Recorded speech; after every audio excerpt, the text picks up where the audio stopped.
Gloire à Jésus, alléluia. Dans 1 Roi au chapitre 17. Et on pourrait lire depuis le verset 1 jusqu'au verset 16, un coup. Voilà, gloire au Seigneur.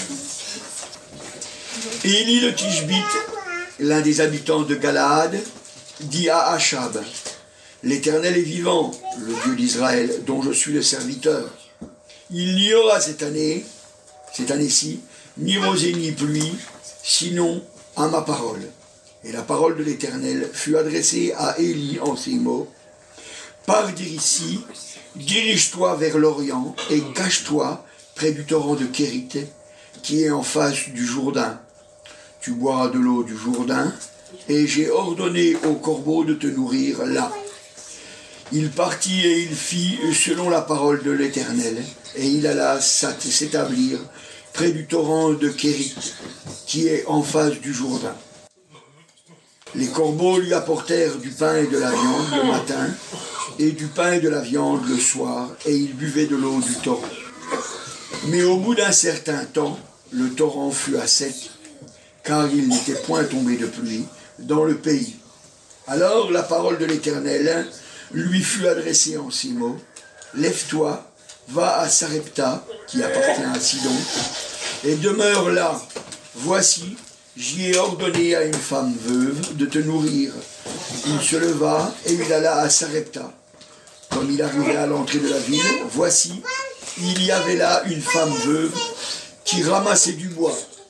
Il l'appela et dit: va me chercher, je te prie, un peu d'eau dans un vase, afin que je boive. Et elle alla en chercher.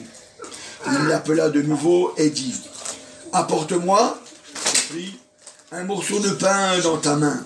Et elle répondit: l'Éternel ton Dieu est vivant. Je n'ai rien de cuit. Je n'ai qu'une poignée de farine dans un pot et un peu d'huile dans une cruche.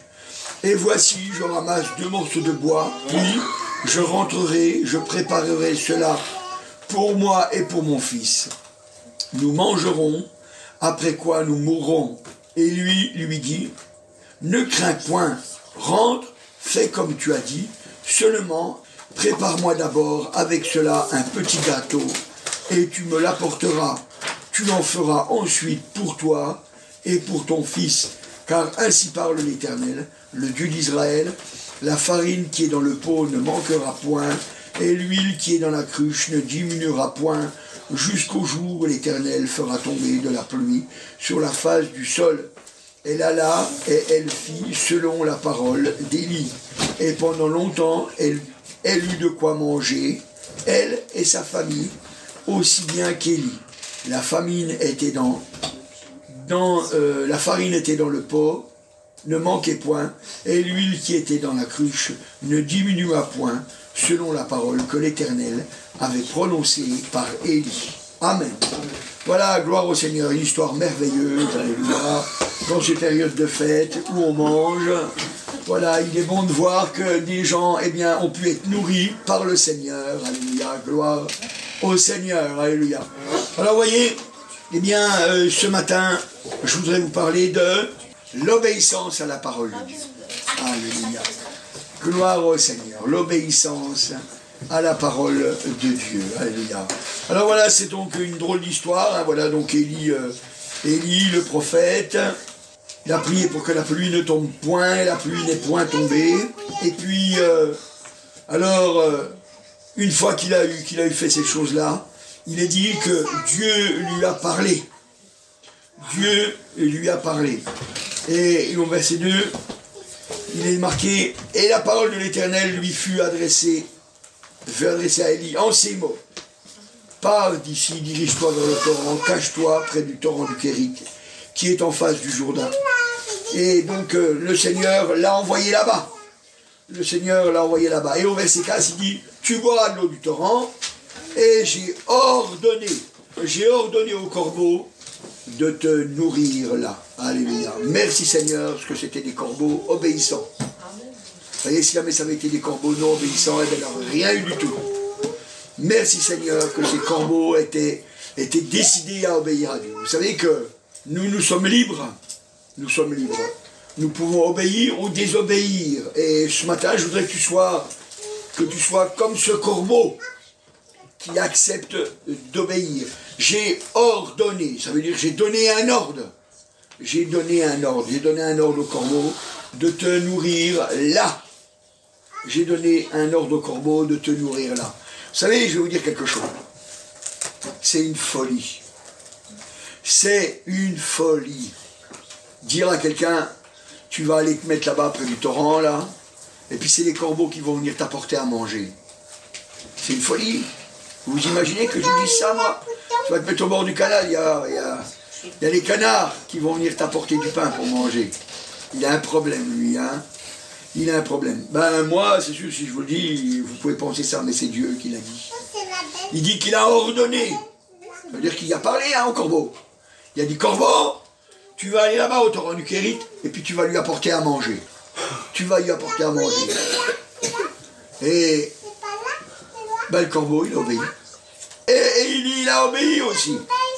Il a obéi. La Bible, elle nous dit, ne perdez pas le passage des rois, mais elle nous dit dans 2 Corinthiens au chapitre 10 et au verset 5, elle dit, nous renversons les raisonnements et toute hauteur qui s'oppose contre la connaissance de Dieu, et nous emmener toute pensée captive à l'obéissance de Christ. Alléluia, gloire au Seigneur. Nous renversons les raisonnements. Croire en Dieu, c'est une chose. Parce que par le raisonnement, on peut croire en Dieu. Parce que quand on regarde autour de nous, le ciel, les étoiles, les arbres, la nature, le raisonnement peut nous dire effectivement, il doit y avoir un créateur. C'est vrai, le raisonnement. Mais un Dieu qui répond, un Dieu qui agit, un Dieu qui s'occupe de nous, un Dieu qui est là pour nous, un Dieu qui nous appelle fils, qui nous appelle fille, un Dieu comme ça, ben, on n'en entend pas beaucoup parler. Alors nous, on doit abandonner nos raisonnements et croire simplement. Croire simplement. Vous savez, pour pouvoir obéir au Seigneur, faut arrêter de raisonner. Hein. Faut croire. Faut croire. On a confiance. On a confiance. Vous savez, des fois, il y a des choses, ça dépasse l'entendement. Ça dépasse l'entendement. Et là, ça dépasse déjà bien l'entendement. J'ai dit au corbeau, j'ai ordonné au corbeau d'aller te nourrir là. Ça dépasse quand même l'entendement, quoi. Des corbeaux qui vont nourrir quelqu'un. Élie, il a cru. Il a cru cette parole. Et parce qu'il a cru cette parole, alors à ce moment-là, il a pu accomplir la volonté de Dieu. Et cette volonté, c'est il est allé au torrent du Kérit. Parce qu'il lui a dit, il avait dit quoi au corbeau? Il dit, si on revient au verset 4, il dit, j'ai ordonné au corbeau de te nourrir là. Là. C'est à cet endroit-là. Pas ailleurs. Si jamais il avait dit, je vais aller au Jourdain, il y a plus d'eau. Je manquerai moins d'eau. Je vais aller au Jourdain. Eh bien les corbeaux, ils ne les auraient pas eus. Ils les auraient pas eus. Ils les auraient peut-être vus passer au loin, puisqu'il a dit que le torrent du Kérit, il est en face du Jourdain. Alors il les aurait peut-être vus au loin, il aurait dit, hey, corbeau, c'est pour moi là, ce que tu as là. Mais il n'aurait rien eu. Il n'aurait rien eu. Il fallait qu'il aille à cet endroit-là. Dieu veut nous bénir. Mais il veut nous bénir là. Là. Donc le là, ça dépend des fois. Ça veut dire qu'il faut qu'on soit attentif à ce que nous dit le Seigneur. Il faut qu'on soit attentif. La Bible, elle nous dit que Dieu parle tantôt d'une façon, tantôt d'une autre, et on n'y prend point garde. Il faut être attentif, il faut être à l'écoute du Seigneur, pour être là, au bon endroit, à l'endroit de la bénédiction. Parce que c'est quand on est là, à l'endroit de la bénédiction, que la bénédiction, elle vient sur nous. On a besoin d'obéir pour voir la bénédiction. Alléluia, gloire au Seigneur. Donc, on a des corbeaux très obéissants, alléluia. Et puis, on a un homme de Dieu, alléluia, qui veut croire, alléluia, qui veut croire. Il veut croire. Je ne sais pas ce que cet homme il s'est pensé. Je ne sais pas du tout ce que cet homme il s'est pensé. La Bible ne nous le dit pas. Mais elle nous dit qu'il y est allé. Qu'il y est allé. Et le Seigneur Jésus, pour nous encourager, il nous dira dans Luc au chapitre 12, évangile de Luc, au chapitre 12, au verset 24, « Considérez les corbeaux, ils ne sèment, ni ne moissonnent. Ils n'ont ni cellier, ni grenier, et Dieu les nourrit. Combien ne valez-vous pas plus que les oiseaux ?» Alléluia, gloire au Seigneur. Alors, il dit, les corbeaux, ils ne sèment, ni ne moissonnent. Ah, est-ce qu'ils avaient une réserve? Ils avaient un frigo? Ils allaient aller chercher quelque chose pour Élie? Non. Non. Ils savaient qu'à partir du moment où l'ordre leur était donné, Dieu donnerait la solution. Dieu donnerait la solution. Et vous savez, c'est quelque chose qu'on doit se repasser dans le cœur, ça. Si nous voulons faire la volonté du Seigneur, alors, c'est pas compliqué. On doit croire que Dieu va nous donner le moyen de réussir sa volonté. Vous savez, Dieu ne vous demandera jamais quelque chose qui est au-dessus de vos forces. Et si jamais c'est au-dessus de vos forces, alors il vous donnera le moyen que ça ne soit plus au-dessus de vos forces. Et ça, faut vraiment se le repasser dans le cœur. Parce que la vie, elle est courte. La vie, elle est courte. Et le temps passe vite. Et vous savez, la façon dont on va s'entraîner, on va entraîner notre cœur, c'est cette façon-là qu'on va avancer. Si jamais on a l'habitude de ne pas obéir, notre cœur va être exercé à ne pas obéir. Et on n'obéira pas. Mais si on force notre cœur à obéir, si on le pousse à obéir, on va voir la gloire de Dieu se manifester. Et ça sera toujours plus facile. Ça sera toujours plus facile. Vous savez, c'est important de le savoir. Vous savez, un jour, il y a un homme, il a été mis à l'épreuve, c'est Job. Et puis, il lui arrivait quelque chose de terrible. Parce qu'il faut dire la vérité, c'était terrible. Mais qu'est-ce que dira Job? Job, il dira, regardez voir, dans Job au chapitre 23, voilà, chapitre 23 et au verset 12, verset 12, alors, je n'ai pas abandonné le commandement de ses lèvres, j'ai fait plier ma volonté aux paroles de sa bouche. J'ai fait plier ma volonté aux paroles de sa bouche. J'ai fait plier ma volonté. Vous voyez, Job, il dit en fait que la seule manière, la seule façon qu'il a eue d'être un vainqueur dans cette épreuve, parce qu'il est ressorti vainqueur de cette épreuve, c'est qu'avant, il avait pris l'habitude de faire plier sa volonté. Il faisait plier sa volonté. Ça veut dire qu'il combattait contre sa volonté. Il faisait plier sa volonté. Il combattait. Il avait des désirs opposés, mais il combattait pour obéir. J'ai fait plier ma volonté aux paroles de sa bouche. Je reconnais, je dois le dire, que c'est vrai. C'est un combat. La Bible dit, nous n'avons pas à combattre contre la chair et le sang, mais contre les esprits méchants dans les lieux célestes. La chair et le sang, c'est nos frères, nos sœurs. Bien sûr que des fois ils sont dérangeants, bien sûr que des fois ils nous disent des choses désagréables, bien sûr que des fois ils font des choses désagréables, mais on est les mêmes. On est les mêmes. On est les mêmes.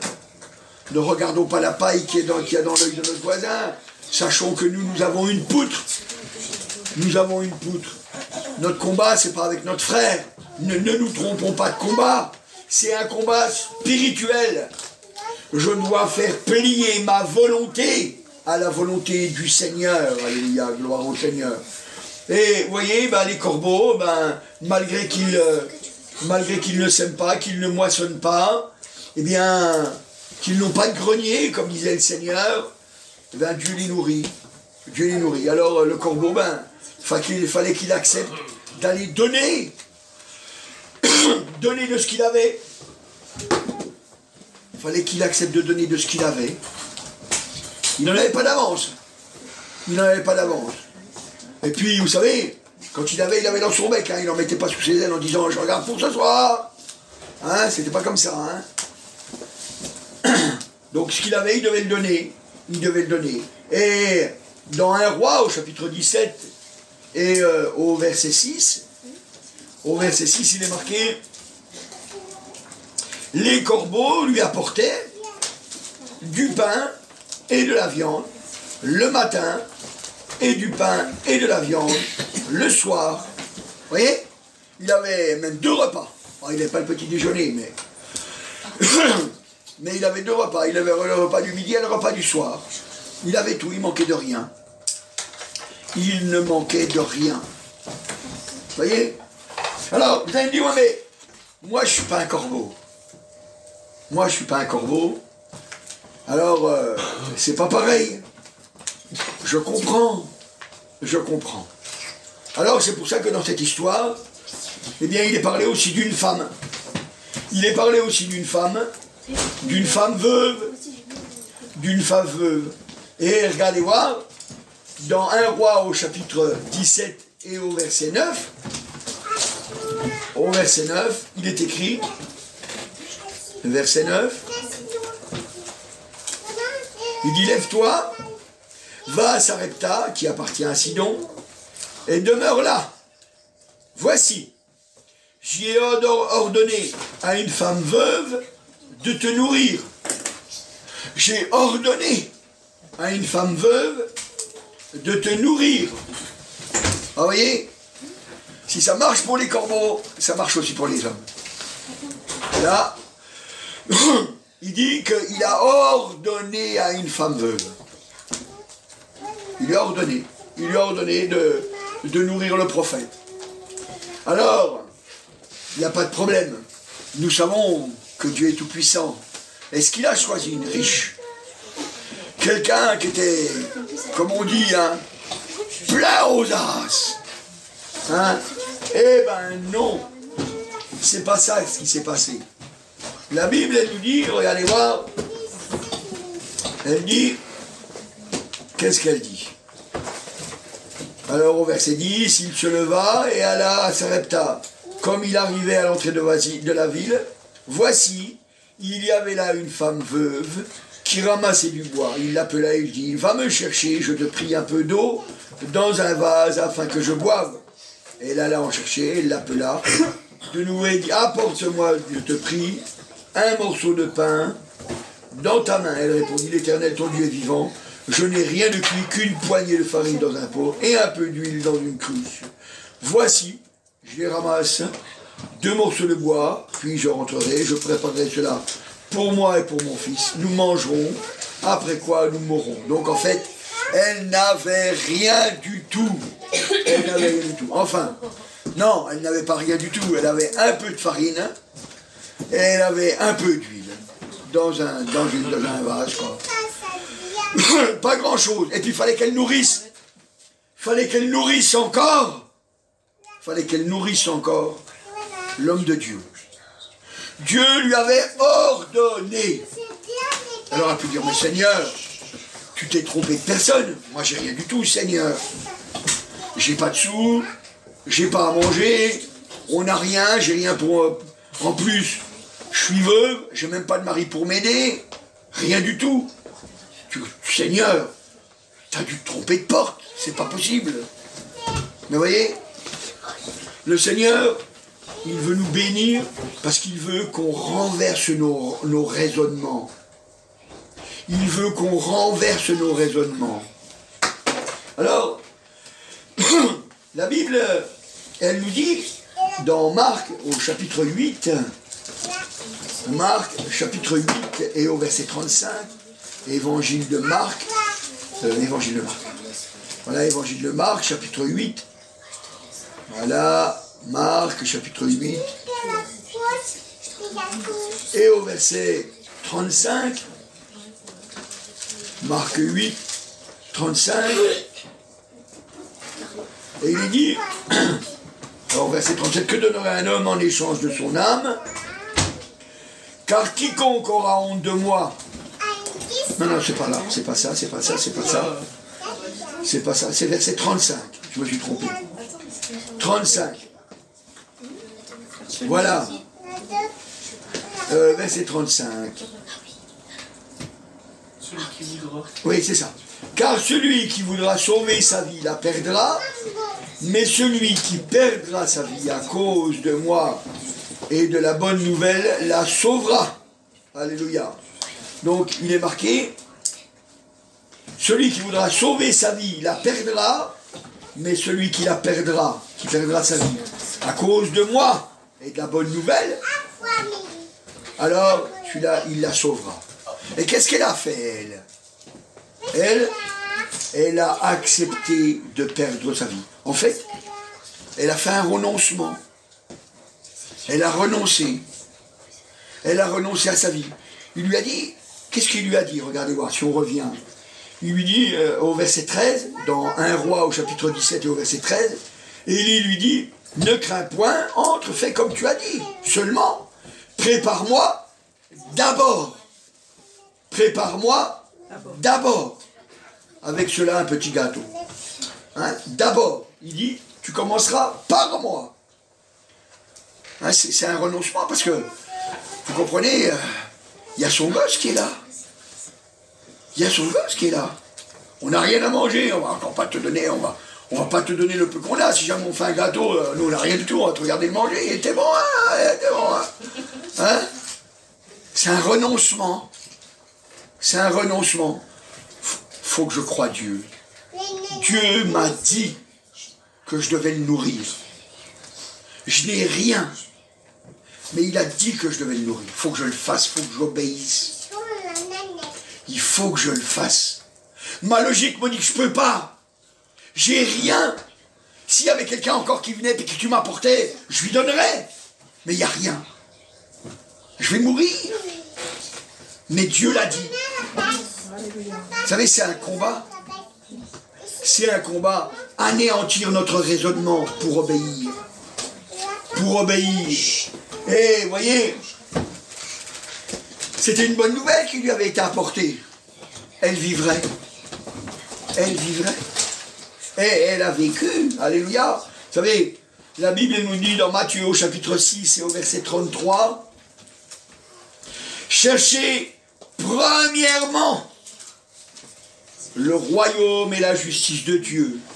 Et toutes ces choses, le manger, le boire, le dormir, tout ce qu'on a besoin, ça nous sera donné par-dessus. Ça nous sera donné par-dessus. Mais on doit chercher, premièrement, le royaume et la justice de Dieu. C'est ça qu'on doit faire. C'est ça qu'on doit faire. Alléluia, gloire au Seigneur. Vous savez, le Seigneur, il dit encore dans Malachie, regardez voir, pour que vous sachiez un petit peu, alléluia, comment le Seigneur est bon, alléluia, dans Malachie, au chapitre 3. Malachie, chapitre 3, voilà, c'est la fin de l'Ancien Testament. Malachie, chapitre 3, et au verset 10, il dit, Malachie 3, 10, apportez à la maison du trésor toutes les dîmes, afin qu'il y ait de la nourriture dans ma maison.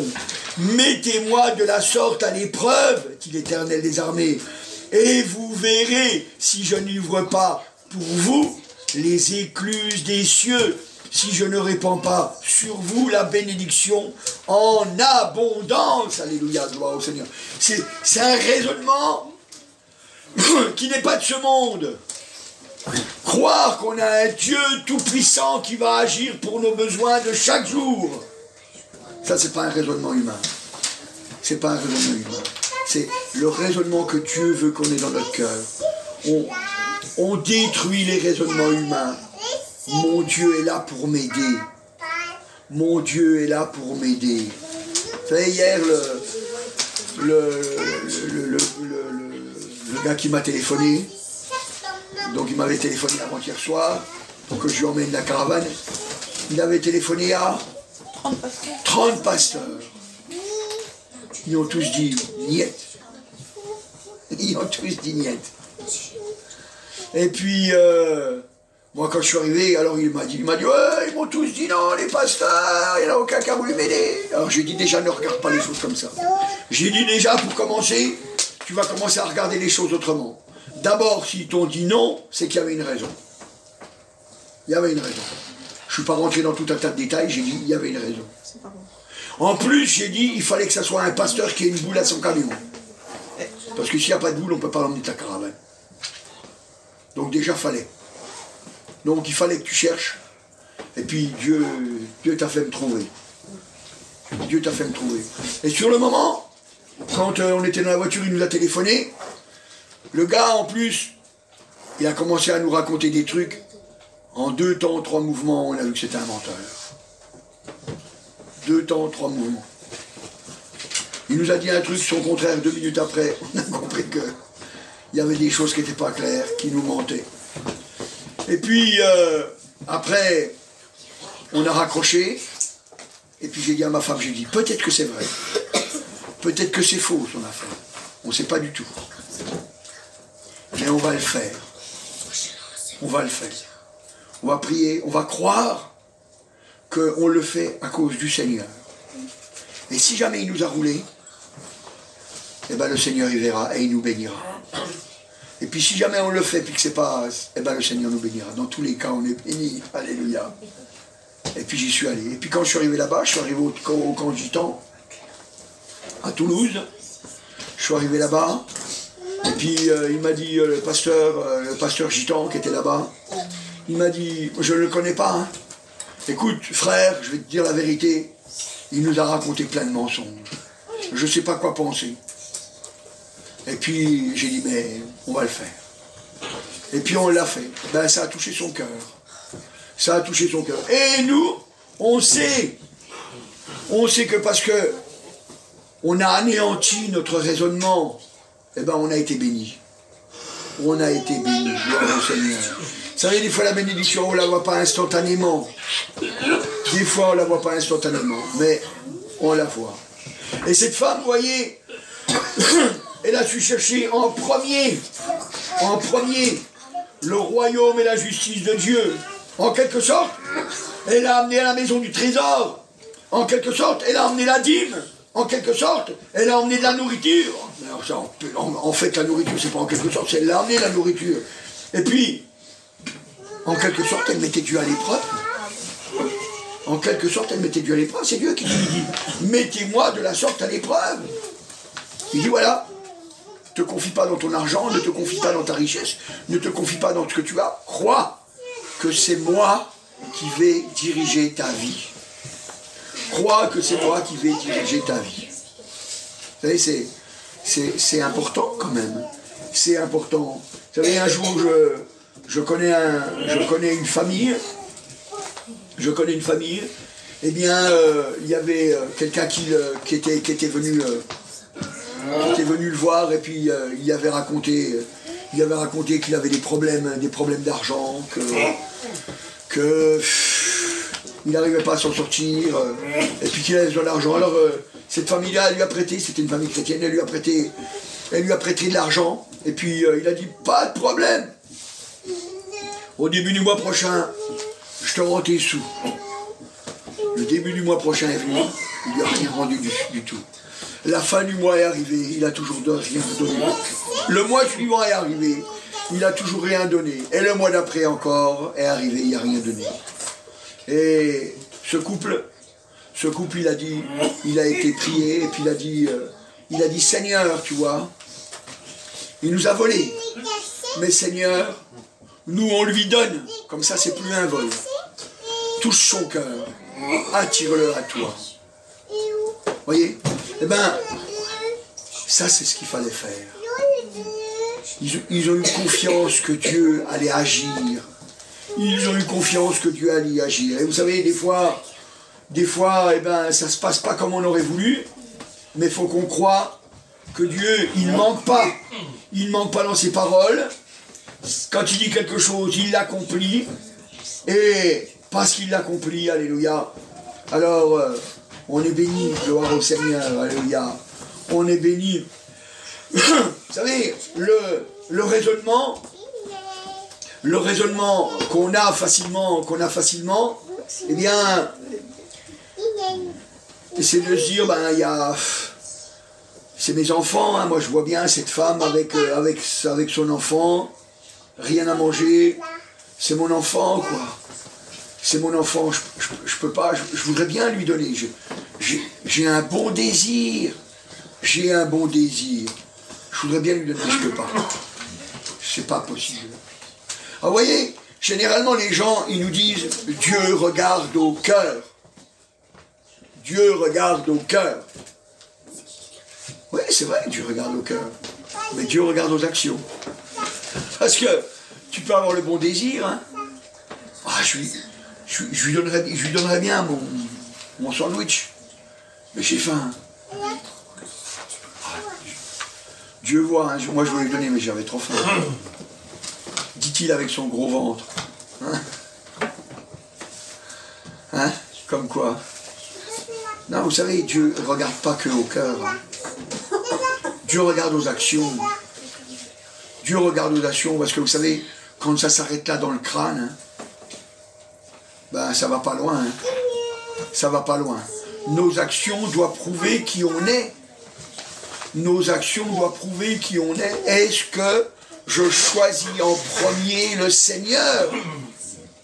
Est-ce que je choisis en premier le Seigneur? Vous savez, c'est ça, obéir. Hein? Je ne regarde pas moi, je choisis le Seigneur en premier. D'ailleurs, dans Matthieu, dans l'évangile de Matthieu, au chapitre 10, c'est le Seigneur qui nous le dit, pour qu'il n'y ait pas de quiproquo, qu'il n'y ait pas de doute dans la volonté du Seigneur.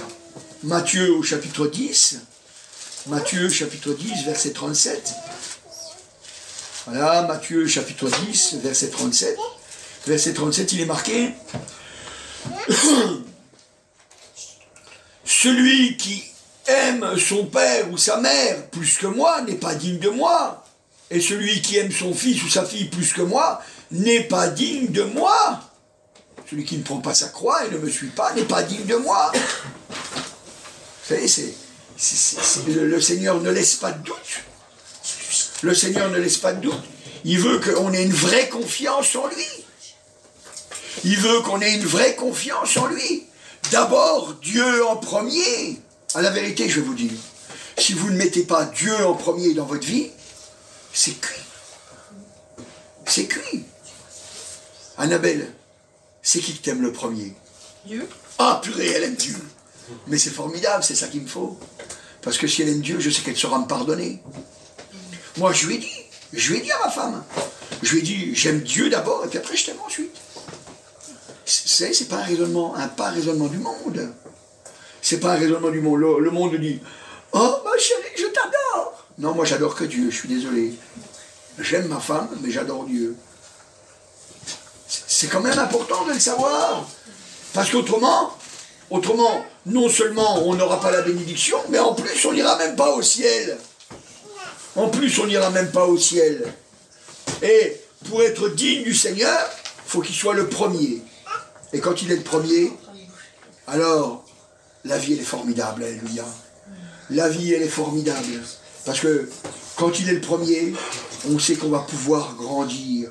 On sait que la bénédiction est là, alléluia, gloire au Seigneur. C'est ce qu'on a lu tout à l'heure. Il dit comme ça, il dit, mettez-moi à l'épreuve, un homme à la Chine, on l'a lu, mettez-moi à l'épreuve de la sorte, et vous verrez si je n'ouvre pas pour vous les écluses des cieux, si je ne répands pas sur vous la bénédiction en abondance, en premier. C'est en premier. Vous savez, quand on le met en premier, vous savez, moi, un jour j'ai réalisé qu'il fallait que je donne la dîme de mon temps. Il fallait que je donne la dîme de mon temps. Vous savez, la dîme de notre temps, vous savez, c'est combien de temps? C'est 6 minutes toutes les heures. Toutes les heures, vous donnez 6 minutes au Seigneur. Alors, vous n'êtes pas obligé de faire toutes les heures, vous arrêtez pendant 6 minutes pour donner votre temps au Seigneur. Prier, parler au Seigneur. Mais vous pouvez faire le cumul dans la journée. Allez, ça fait combien? 6 minutes. Allez, x 10, ça fait combien déjà? Ça fait 1 heure. Ça fait déjà 1 heure. Il y en a combien? Allez, il y a bien 20 heures. Ça fait 2 heures. Allez, ça fait 2 heures pour le Seigneur. Tout le reste, on va dire, allez, les 4 heures qui restent, vous dormez. Allez, un petit peu moins de 4 heures, un petit peu moins de 2 heures. Je veux dire, mais bon. Prenez 2 heures pour le Seigneur, vous allez voir. C'est bien. Alléluia. C'est bien ça. C'est bien, prendre 2 heures, prendre 2 heures. Ben, vous prenez déjà du temps pour lire votre Bible. Et puis après, vous prenez du temps pour lui parler. 2 heures, c'est vite fait. Vous allez voir s'il ne vous le rend pas. Il ne vous le rend pas le temps. Il vous le rendra. Il vous le rendra le temps. En bénédiction. C'est vrai, c'est important. Le premier. Moi, vous savez, la première chose que je fais quand je me lève, qu'est-ce que je fais en premier quand je me lève? Je lis ma Bible. Ah, vous me connaissez, hein, vous me connaissez par cœur. Hein. Je lis ma Bible, alléluia. Je me lève, hop, je commence par ça, je lis ma Bible. Je lis ma Bible. Je lis ma Bible parce que je sais qu'il faut que je commence par ça. D'abord, je nourris mon âme. Hein, parce que d'habitude, on se lève, on se fait un petit déjeuner, quoi. Hein, on nourrit notre corps. Ben, moi, je nourris d'abord mon âme. Et après, je nourrirai mon corps. Alléluia, gloire au Seigneur. Vous savez, c'est important. Et si on revient dans un roi, au chapitre 17 et au verset 13, il lui dit plusieurs choses. Et il lui dit, ne crains point. Ne crains point. C'est ça qu'il commence par lui dire. Il lui dit, ne crains point. Vous savez, on a tout pour avoir la crainte, mais il dit, ne crains point. Jésus a dit, ouais, c'est marqué derrière, venez à moi, vous tous qui êtes chargés et fatigués et chargés, je vous donnerai du repos. Il nous donne du repos. Il nous donne du repos. Ne crains point, n'aie pas peur. Il est là. N'aie pas peur, c'est lui qui a fait le ciel, la terre et tout ce qui s'y trouve, tous les animaux, tout. Il a tout fait. Ne crains point, il donne à manger aux animaux, il te nourrira. Ne crains point. Ne crains point. Et puis après, on a vu la deuxième chose. Il lui dit, fais comme tu as dit, seulement prépare-moi d'abord avec cela un petit gâteau et tu me l'apporteras. Et tu feras ensuite pour toi. Ensuite, tu passeras en deuxième. Dieu, tu mettras en premier. Hein, c'est ce qu'on a vu. C'est ce qu'on a vu jusque-là. Tu mettras Dieu en premier. C'est pas que Élie était Dieu. Élie n'était pas Dieu. Mais, oui, c'est vrai que c'était un homme de Dieu. Mais, c'est l'esprit. C'est l'esprit dans lequel c'est fait. Parce que, pourquoi d'abord pour lui? Parce qu'il lui avait dit, j'ai ordonné. J'ai ordonné. Hein, elle avait reçu cet ordre. Elle avait reçu l'ordre de le nourrir. Donc il fallait. Parce que, si elle avait dit, ah ben d'accord, ben je vais te nourrir, je vais d'abord manger moi. Je vais d'abord manger moi, pas de problème. Je te nourrirai. Dès que j'ai quelque chose, pas de problème, je pense à toi. Vous croyez qu'elle aurait eu quelque chose? Non. Pourquoi elle n'aurait rien eu? Parce qu'elle n'a pas obéi. Ben oui, parce qu'elle n'a pas obéi. Parce qu'il n'y aurait plus rien eu dans le miracle n'aurait pas pu se faire. La farine n'aurait pas pu se multiplier, elle n'aurait plus. Elle aurait multiplié du rien. Du rien multiplié du rien, il y a toujours du rien. L'huile n'aurait pas pu couler, il n'y aurait plus d'huile. Donc le miracle ne pouvait pas se faire. C'est pour ça qu'il fallait que ce soit d'abord. C'est pour ça qu'il fallait que ce soit d'abord. La bénédiction, quand elle vient sur nous, eh bien, la bénédiction, elle continue son œuvre. Elle continue son œuvre. Parce que qu'est-ce qu'il est marqué? Au verset 14, il dit, car ainsi parle l'Éternel, le Dieu d'Israël, la farine qui est dans le pot ne manquera point, et l'huile qui est dans la cruche ne diminuera point, jusqu'au jour où l'Éternel fera tomber de la pluie sur la surface du sol. La bénédiction, toi, c'est pas pour un petit jour. Hein. C'est pas pour un petit jour. Là, il y a 3 ans de famine, là, qui vient, il ne pleuvra pas. Ben, pendant ces 3 ans, déjà, tu as la bénédiction. Et pourquoi? Parce que tu m'as donné un petit gâteau. Là. Tu fais ton petit gâteau, tu le cuis, hop, tu me le donnes d'abord. Après, même si jamais il semble qu'il n'y a rien, tu vois, pendant 3 ans, tu vas avoir dedans. C'est une faute, ça. Mais encore, il est dit comme ça. Regardez voir. Au verset 15. Elle alla, et elle fit selon la parole d'Élie. Et pendant longtemps, elle eut de quoi manger, elle et sa famille, aussi bien qu'Élie. C'était un peu normal. C'était un peu normal.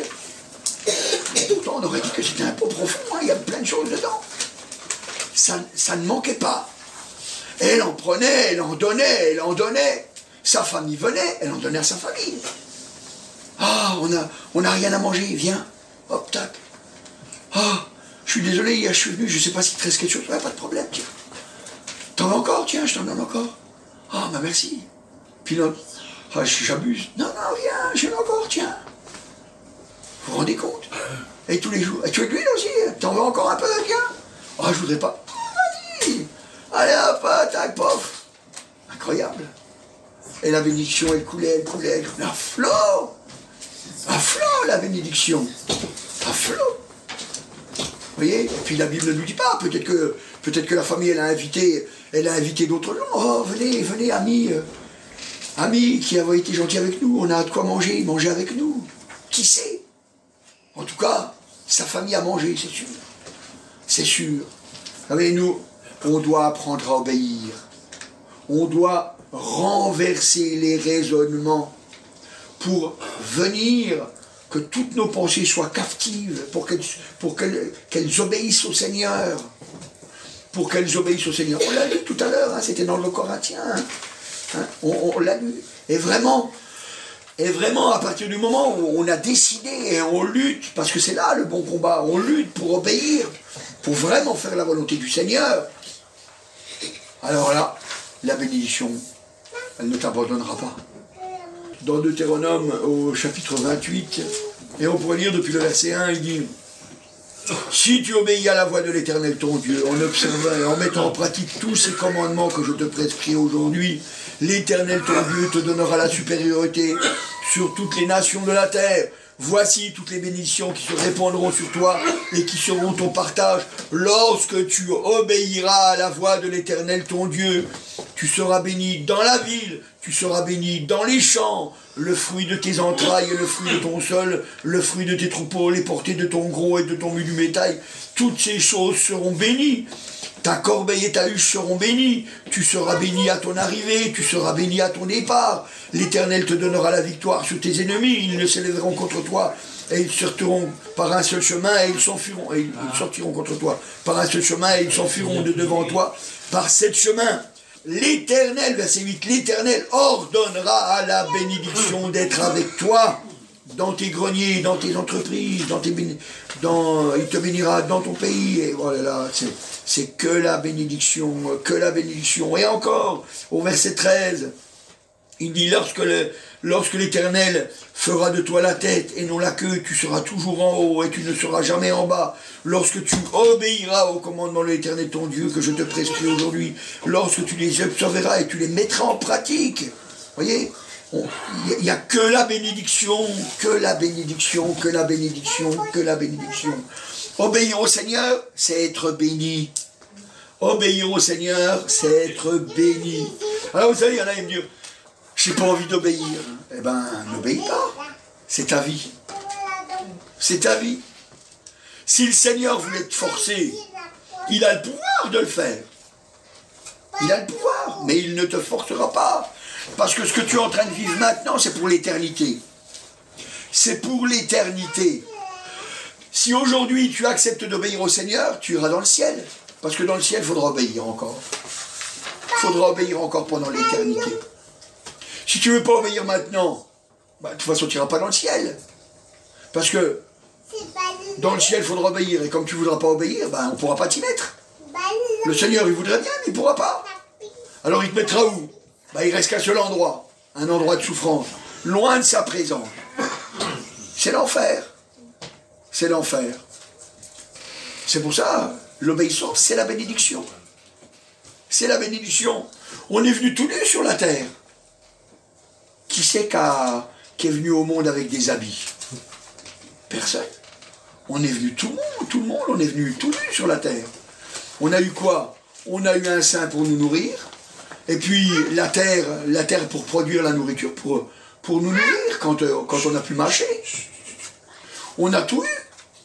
La terre, elle a produit pour nous vêtir. Tout ce qui est sur la terre, c'est toutes des choses que Dieu a données. Que tu sois du monde ou que tu sois chrétien. Tout ce qui a été donné, c'est Dieu qui les a donnés. Et même si le monde ne le reconnaît pas.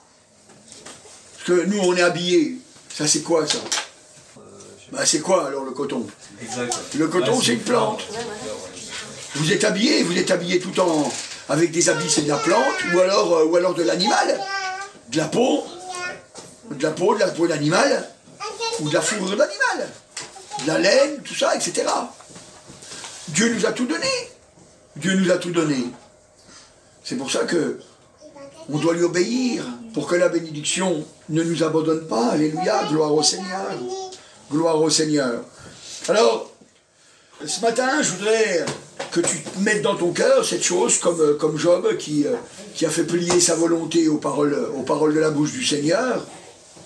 Je voudrais que ce matin, que tu comprennes que si tu dis à Jésus Seigneur, c'est pour lui obéir. C'est pour lui obéir. Parce que le Seigneur, il dit, dans Luc au chapitre 6 et au verset 46, il dit, pourquoi m'appelez-vous Seigneur, Seigneur, et ne faites-vous pas ce que je dis? Si on l'appelle Seigneur, ça veut dire, tu es le maître de ma vie. Tu es le maître de ma vie. Ça veut dire qu'on accepte d'obéir. Et si on accepte d'obéir, oh, la bénédiction, elle est là.